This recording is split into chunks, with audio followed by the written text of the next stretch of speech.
ഇന്ന് മാങ്ങയും മത്തിയും കൂടി കറി വെച്ചാലോ?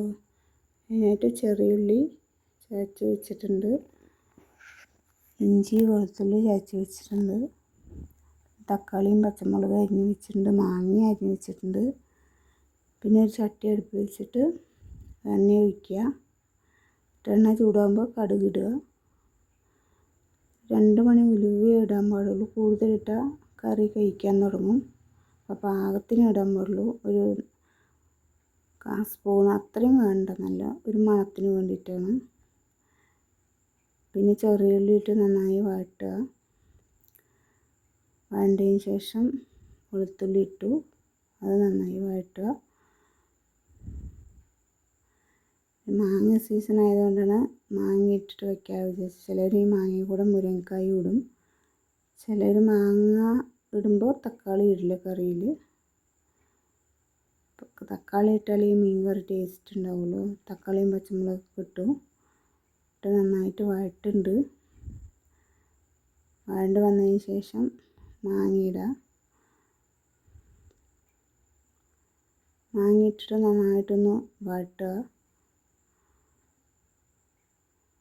നന്നായി വഴണ്ടതിന് ശേഷം പിന്നെ 1/4 സ്പൂണ് മഞ്ഞൾപ്പൊടിയും 1 സ്പൂണ് കാശ്മീരി ചില്ലി പൗഡറും 1 സ്പൂൺ എരിവുള്ള മുളക് പൊടിയാണ് ഇടുന്നത്. അത് ഇട്ടിട്ട് നന്നായി വഴറ്റുക.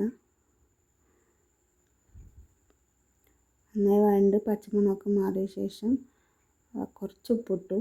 ഉപ്പ് പാകത്തിന് ഇടണം. നന്നായിട്ട് വഴണ്ടതിന് ശേഷം നമ്മൾ വെള്ളം ഒഴിക്കുന്നുണ്ട്. കുറച്ച് വെള്ളം ഒഴിക്കുക. എന്നാൽ കുറച്ചാവാൻ പാടില്ല, കുറച്ച് പാകത്തിന്. ഇത് വേവേണ്ട വെള്ളം വേണം. മാങ്ങ വന്നതിന് ശേഷം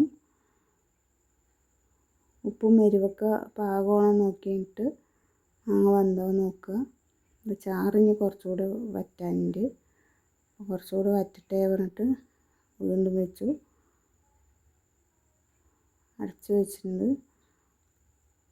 അപ്പോൾ ചാറ് പാകത്തിന് കുറുകിയിട്ടുണ്ട്. മാങ്ങയെല്ലാം വെന്ത് സെറ്റായിട്ടുണ്ട്. അത് ഉപ്പ് നോക്കുക, എരിവ് നോക്കുക. പാകത്തിനാക്കിയ ശേഷം മത്തി നേരാക്കിയത് അതിലേക്ക് ഇടുക. എന്നിട്ട് നന്നായി ചെറുതായിട്ട് ഇളക്കാൻ പാടുള്ളൂ. ഒരുപാട് കുത്തി ഇളക്കിയ മീൻ അങ്ങോട്ട് പൊടിയാതായിട്ടൊന്ന് ഇളക്കാനേ പാടുള്ളൂ. നല്ല ടേസ്റ്റ് ഉണ്ടാവും കേട്ടോ.